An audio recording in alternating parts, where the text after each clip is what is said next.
Okay, greetings everyone. Welcome to Gerard Black in the Philippines with the truth.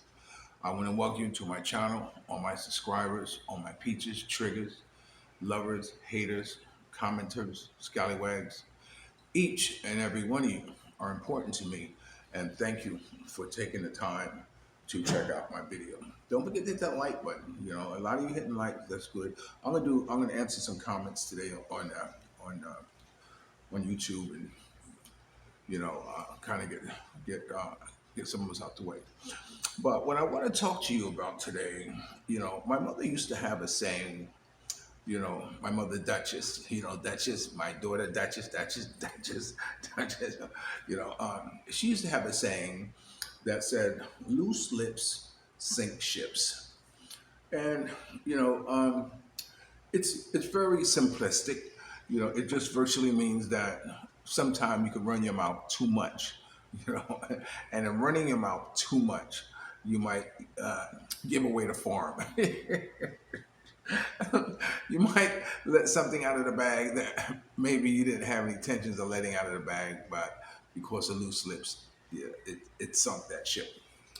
Well, I'm going to tell you a story, and I'm going to make it as generic as possible because I really don't want to identify this individual until until well, those of you who follow me will ultimately, put two and two together and know who it is, who it was I was talking about in this video. Um, you know, Often the time when I move around and I meet someone, foreign or what have you, I always say, "Oh, look, I carry on business cards. They call them calling cards here, but I carry on business cards. Always have, always will. You know what I'm saying? It's not about, my, you know, uh, taking your number. It's about you having mine. When I was in a game and or in the world, when I met a girl or something like this, I would never ask her for her number. Never, never. Number one, you never knew if it was real or not. That was before cell phones or what have you, beavers or whatever. She might have given you the number of the police department or something like this. So you just never know. So it was a lot easier to just give them a calling card, a business card, and say, "Here, give me a call." And the funny thing is that if you wasted one dime at that time, it was a dime. They were making a phone call. Imagine, if you wasted a dime to call me one time, I would spend $1 calling you. You follow what I'm saying? Because you took the initiative to call me, and because you did, well, I'm going to follow up with it and call you till we have that conversation, and hopefully that whatever reason why you reach out to me, that we can develop whatever relationship or whatever partnership or whatever collaboration with or whatever together. So that was the idea behind it. So I would go over and beyond to reach you because you reached out to me once. Well, here in the Philippines, it's the same thing. I move around and I give my calling card out to virtually every foreigner who I meet. You know what I'm saying? Like this. Who I hit it off with. Who we have brief conversations. We laugh and talk, or we exchange our own experiences here in the Philippines for that brief moment that we are you know are in each other's world. So with that, I give them a calling card. I show them where my Facebook and where my YouTube is, and invite them. I give them my Las Vegas number, my New York number, my Filipino number, and encourage them to reach out to me. Well, one such foreigner did. Um, he reached out to me, and first he was calling my New York number, and then my Las Vegas number, and ultimately, we started, we connected. And he said to me, he says, "Remember, you gave me your business card. It's in front of 7-Eleven." I'm thinking, "Oh, really? Is that the only hint you're gonna give me? Is that I gave you my calling card?" I said, "Come on, brother, you got to do better than that." You know what I'm saying? Like this. So he was in a situation where he needed a little assistance, with a or whatever. And in fact, he had some American money. He's new in the Philippines, just arrived in the Philippines, so he doesn't know the ins and outs of it or know anything about the Philippines. So he had a $20 U.S. bill, and I can feel I don't want to go in an exchange place and say, can you exchange this $20 bill? A lot of Malaysians are like, is that it? Like that. So he contacted me and said that that he had this $20 bill that he wants pesos for. And he told me a couple of stories. Through texting. This was one of the rare times I had this long of a conversation with someone on texting. He had lost his phone and he was able to buy another one, and it dropped down a sewer. I mean, some type of sewer type of thing. But the Filipino dove in and got it or whatever, and it was damaged. So he had to buy another one, etc. So I had my experience with exchanging money here in the Philippines, because it used to be like in Dumaguete, there was a corner that you would go to, and these guys would be waiting there, to exchange, currency, American currency into Filipino currency. So it wasn't unusual, to find people, or people who make a business out of that. This is pre-pandemic, what have you. And so, you know, yeah, I never got involved in that because all my money comes in. It already comes in already translated into pesos, so I don't worry about that. I had one friend. Uh, he would get his money in U.S. dollars from one bank, and then walk over to another bank and convert it into pesos, only to save. I don't know. God knows how small a money. It seems to be more aggravation than anything else. But there are those who follow the if it's 53, 53, if the going rate is 53, and you can take it to another bank and get 54.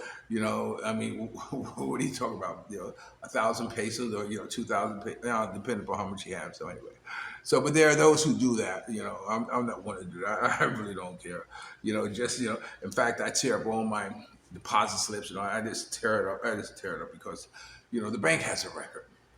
I had my identity stolen once or whatever, although it was hassle, I was hoping that they would do something with with my credit rating that would increase it.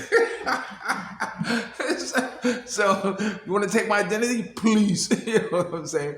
But what happened is that in America, if they take money out of your bank unauthorized, the bank will replace it. So I'm never worried about anybody taking money out of my account, because all I gotta do is say that it wasn't authorized, and I will file a claim, and they would dive into it, reimburse me, and everything's cool. Well, there was one time I was in the Philippines, and this girl said, Gerard, I have this 500 pesos, and it's can you give me a new 500 pesos, and you can take this one to the bank and like this. And so, she was a nice enough girl, and so I said, okay, I will do that. So I gave a brand new crispy 500 peso bill. So this one she gave me, it looked a little different, but I'm none the wiser. I'm not thinking anything, underhanded by her or anything like that. But when I took it to the bank and they said, "Oh no, we can't take this," I said, "Why not?" She said, "These 500s are discontinued." I said, "Oh really?" I said, "Well, it's like that," And so, I tell her, I said, that 500 was no good, like this. I didn't care. It's only $10. I love her to death, just the same. But that was my extent of dealing with people with currency who want to exchange it. Now, there have been times when I was downtown and I saw a brother just came in, and he's looking for a place to exchange money. I said, "Hey, my brother, you got American money?" I said, "You got $50?" I said, "Let me exchange you $50. From you, give you Filipino currency." And it was like, no, no, no, no. This is a black dude, and it's like, no, no, you trying to run a scam on me. I don't know why sometimes we think the worst of each other. Instead of saying, "Oh yeah, you want to sue me? Yeah, okay, I'll do that for you, brother. That's no problem." Like that. No, no big deal. But I can understand the skepticism. Not only my being black, but also being in a foreign country, you don't really know the ins and outs of what's going on. So anyway, so I had him meet me, and I didn't meet him and tell him that I was going to exchange the $20 for him for 1,000 pesos. We had already made an appointment to meet each other, because he called me, reached out, and said, "Let's get together." And so we met, we had breakfast and all that. I bought him breakfast and what have you, like this, and I was really actually like interrogating, not interrogating him, but want to know more, more about this foreigner. You know what I'm saying? Hey, like this and what have you. So we had a good meal. We talked. You know, I was telling about the Philippines. I was telling him. He was under the impression that they told him don't tip Filipinos. In the restaurant. I said, "Are you kidding me?" I said, "Really? Who told you that?" I said, "Do you know the impact you can make on a Filipino, not only Filipino and their family by tipping them? Even if you tip them 20 pesos or 50 pesos or 100 pesos, depending upon the service." I told him I tip everybody. I tip the gas station attendant. I tip the cashier where I buy my dog food from. I tip where I go to buy cigarette. I tip. I tip. Because I appreciate them. And I want them to know that I appreciate being in their country. And that small amount of money, I know it will add up and make a difference in their life. So I said, whoever told you that, was not telling you the truth. You should always tip, you know, uh, someone who provides a service for you. So that was one myth I kind of dispelled. And he had said that, yeah, he's looking for a wife or looking like this. And so we went through the things about how to meet girls and whatever. And I meet them on the internet. I told him I feel fine with someone on a job, and told them my you know uh, a little bit about my background and what have you. And so, so while we're sitting and talking to him, then I go to him, yeah. I tell you, like when I first came here, I had a Filipina, and matter of fact, we were going to get married, and I found out she wasn't married, but that's another story. And so I broke it off with her. And so once I did that, I went buck wild. I went buck wild, putting notches on my belts of all the Filipinas I was hitting. You know what I'm saying? And I even told them, about this one girl, who nine songs. She was doing that thing, and I was like, wow, and enjoying it. I said, wow, yeah. So I'm filling them in. I'm showing a couple of pictures, and like this, and there's another girl sitting there at the table. This girl who I knew from way back in Bacon and what have you. She was one of those, who would come by and honey, like that, whatever, and so I'm telling them all these things. I'm hitting them with, some of my best stories with Filipinas. I'm trying to tell them that, how loyal they are. I'm trying to tell them, what to look out for. Although you can't really, to each his own. You have to walk in your own footsteps, and you have to make your own mistakes. I'm not someone to introduce you to somebody because, I don't want to be responsible if you think it work out and it don't.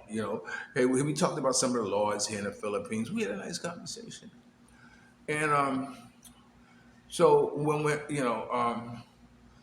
where, oh yeah, so I had to drive Mia and everyone to the hospital. So he rode with me. He left his bike at my house, and he rode with me and whatever. And so when we drop me them off, I'm riding back, and I'm really laying them on thick about the Filipinas. Like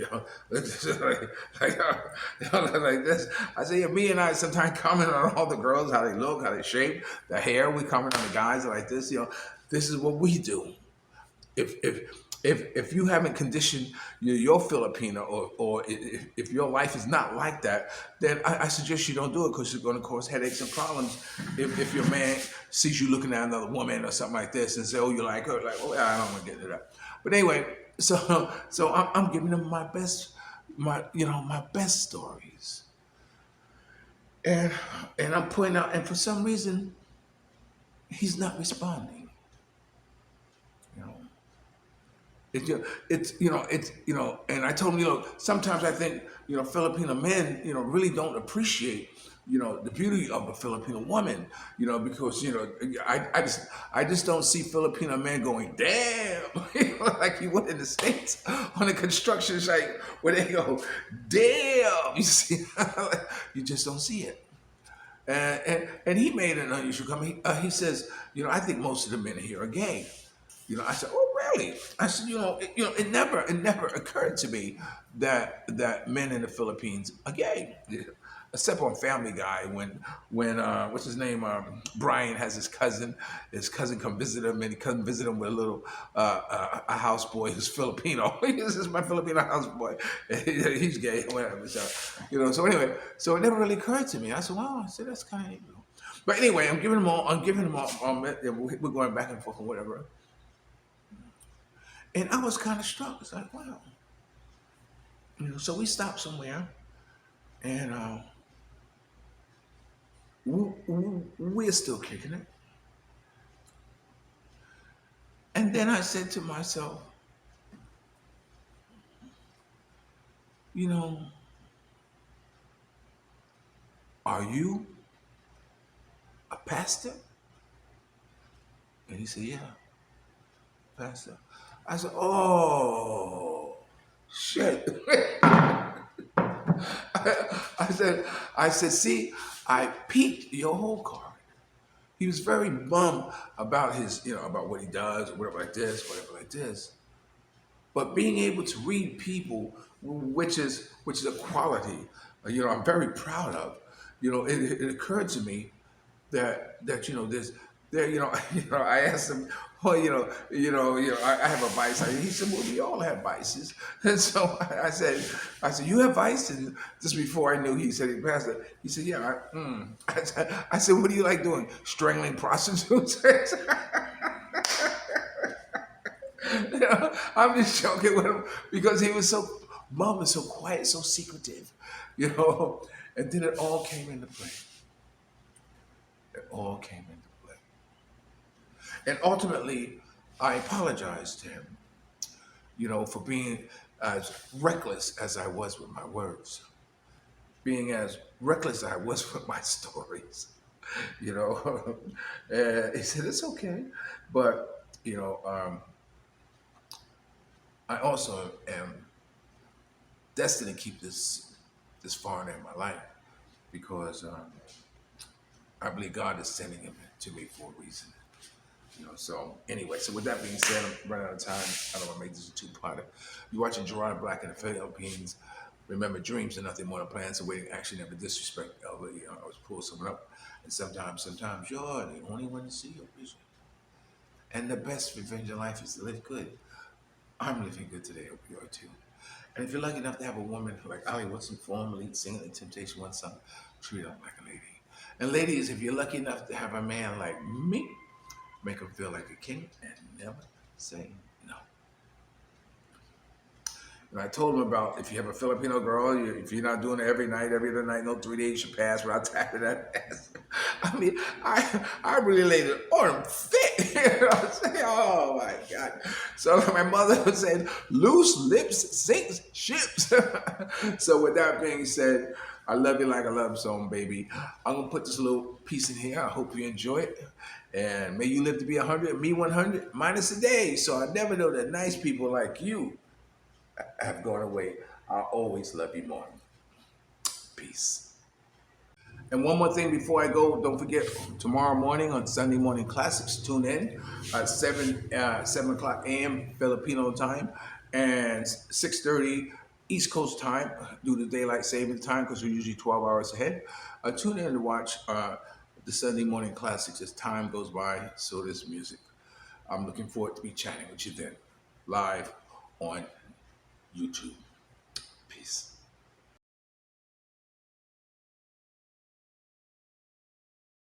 Okay, they just brought Duchess down, and this is her first day.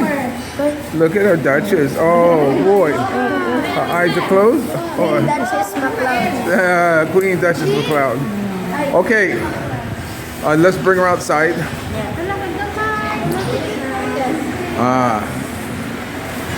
There she is, her first day. Welcome to my world, Duchess. Kuya, bring the plastic kuya. It's so small. Yeah. Just like my Thank you.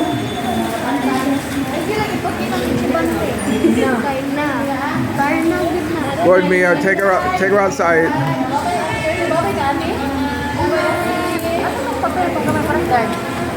We're leaving, Holy Child.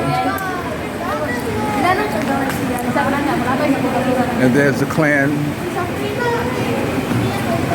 Hey, you forgot someone.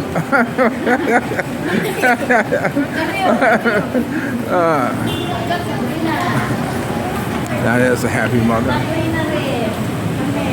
Mia bringing Duchess home for the first time.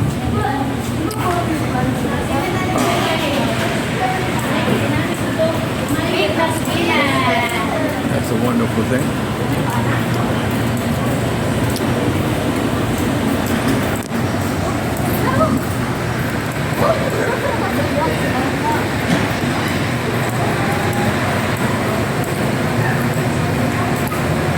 And here is our entrance into the Philippines.